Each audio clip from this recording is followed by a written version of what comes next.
Gagawa tayo ngayon ng simpleng tanpuluts. Ayan. Gagawa tayo guys ng pulutan. Ayan, lagyan natin ng asin, paminta,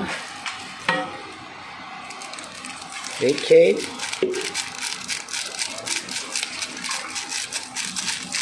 tapos lagyan natin ng sibuyas, bawang. Ayan, halo-halo na siya dyan. At papakuluan natin ng matagal yan guys hanggang sa hanggang sa lumambot siya bago natin prituhin. Isaw ng baboy ito guys. Ayan guys, pwede nito.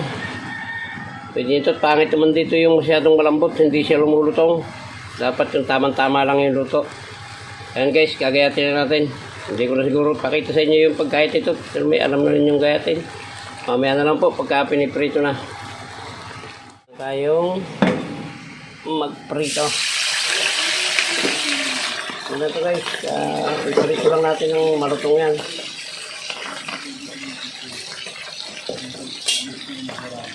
Ano muna yan.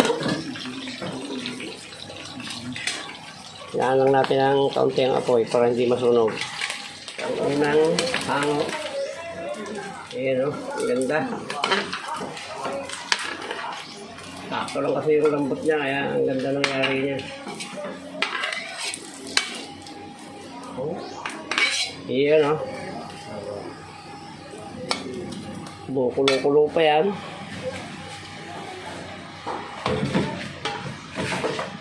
Kailangan natin yung guys. Marami ito. Medyo itong 2 kilo. Dito.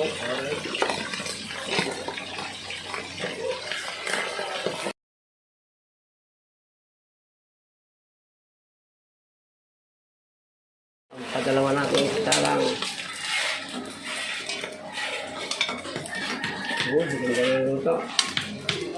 Nagdagan ko ng konting asin at medyo matabang siya.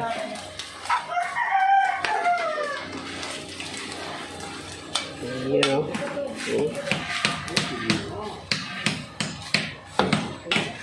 Mga 3 salang pa siguro ito guys. Pagdalawahin ko lang.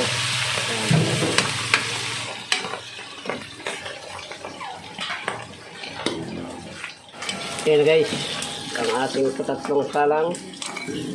Marami pong 3. Oh. Ang salang lang guys at ubos na ito.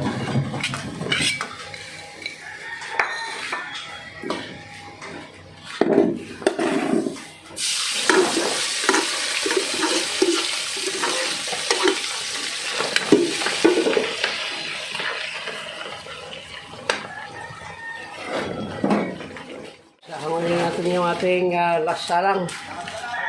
Tapos na po itong ating paggawa ng tampuluts or pulutan. Ayan guys, maraming salamat sa lahat po ng umabot sa dulo ng vlog nito. Ay maraming salamat po sa inyo. Hanggang dito lang po at mabuhay po kayo. Mabuhay tayong lahat. Salamat po. Bye-bye na po. I love you all.